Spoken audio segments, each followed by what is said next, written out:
अल्लाह की मेहरबानी से कामयाब ऑपरेशन हो रहा है ऐं हिते जेको ऑपरेशन आहे उन में काफ़ी कामयाबी थी आहे। हिते तक़रीबन 28 जेके आहिनि धाड़ेलनि खे 28 धाड़ेलनि खे मारियो वियो आहे ऐं उन सां गॾोगॾु 81 जेके आहिनि धाड़ेलनि खे या क्रिमिनल्स जेके आहिनि उनखे इंजर्ड कंडीशन में अरेस्ट कयो वियो आहे ऐं 150 जे क़रीब जेके आहिनि हिते धाड़ेलनि खे या क्रिमिनल्स जेके बि आहिनि उन्हनि खे सरेंडर करायो वियो आहे ऐं उमेदु इहा ई आहे त हीउ कचो हींअर अलहमदिल्ला काफ़ी 80% कचो ख़ाली थी वियो आहे। सिर्फ़ु 2 जॻहियूं अहिड़ियूं आहिनि जेके सनू शहर ऐं रायब शहर जो जेको इलाइक़ो आहे उन में उहे जिथे जंहिं ॻोठनि में रहनि पिया था उहो काफ़ी हैवी क़िस्म जो उते जंग आहे। उन जे करे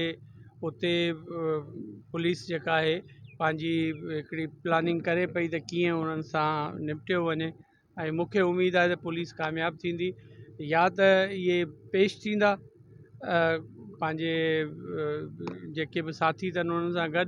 न त पोइ आख़िरी ऑप्शन इहो ई आहे त पोइ हिननि जे ख़िलाफ़ु आख़िरी कार्रवाई थींदी ऐं हिननि खे मारणो पवंदो।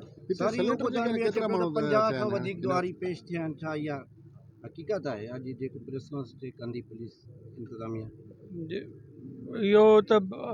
जेके सरेंडर जेके करणा आहिनि इहो तक़रीबन 152 या 152 माण्हू जेके आहिनि उहे सरेंडर उन्हनि करे चुका आहिनि ऐं ॿिया सरेंडर तव्हांखे यकीनन कलाक खां पोइ बि सरेंडर कंदा